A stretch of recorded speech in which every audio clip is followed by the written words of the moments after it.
يعني ايه بقلها وقثائها وفومها اللي في سورة البقرة؟ وليه سيدنا موسى عليه السلام قال لبني إسرائيل اهبطوا مصرا؟ وهل فعلا كان قصده على مصر بلدنا ولا كان يقصد معنى تاني؟ تعالوا نسمع الآية الأول. وإذ قلتم يا موسى لن نصبر على طعام واحد فادع لنا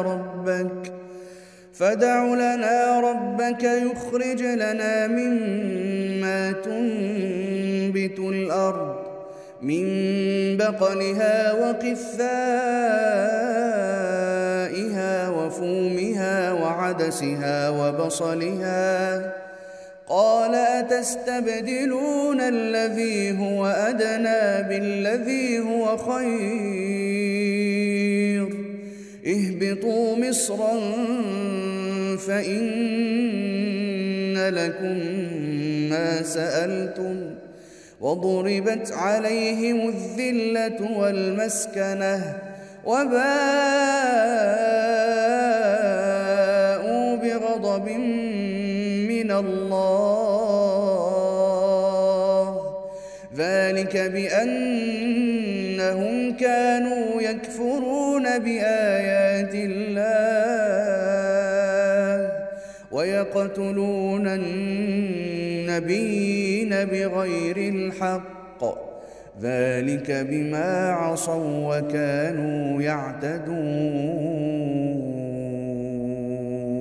في الآية دي ربنا سبحانه وتعالى كان بيعاتب بني إسرائيل على لسان سيدنا موسى لما قالوا له لن نصبر على طعام واحد. احنا مش هنفضل ناكل نوع واحد بس من الاكل كده، والنوع ده اللي هو المن والسلوى. واحنا قلنا قبل كده ان المن ده شيء يشبه السمغ وطعمه زي العسل، وان السلوى ده طائر يشبه السمان. احنا مش عايزين المن والسلوى، احنا عايزين ناكل زرع. فادع لنا ربك يخرج لنا مما تنبت الارض من بقلها، ودي انواع البقوليات المختلفه زي الفول والفاصوليا والحمص والبسله وغيرهم، وقثائها، والقثاء ده نبات يشبه الخيار، عندنا في مصر بنقول عليه القتة، وفومها، وده قيل انه الثوم وقيل انه القمح، وعدسها وبصلها دول معروفين. فسيدنا موسى عليه السلام رد عليهم مستنكرا، يعني أتستبدلون الذي هو أدنى بالذي هو خير؟ انتوا عاوزين تبدلوا الطعام الأعلى قدرا بالطعام الأقل قدرا؟ عاوزين تبدلوا المن والسلوى بالفول والعدس والبصل؟ اهبطوا مصرا فإن لكم ما سألتم. مصرا دي بقى ذكر فيها قولين، قول بيقول ان مصرا اللي هي مصر بلدنا دي،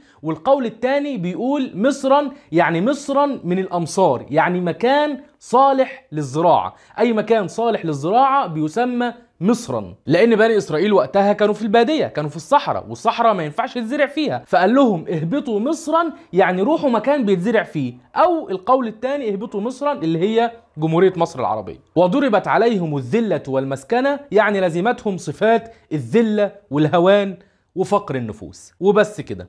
قال رسول الله صلى الله عليه وسلم بلغوا عني ولو آية. فاعمل شير عشان تبلغ غيرك آية بمعناها، واشترك في القناة واعمل متابعة للصفحة لو انت على الفيسبوك عشان الحلقات الجاية توصل لك. تحياتي هشام مصطفى، والسلام عليكم ورحمة الله.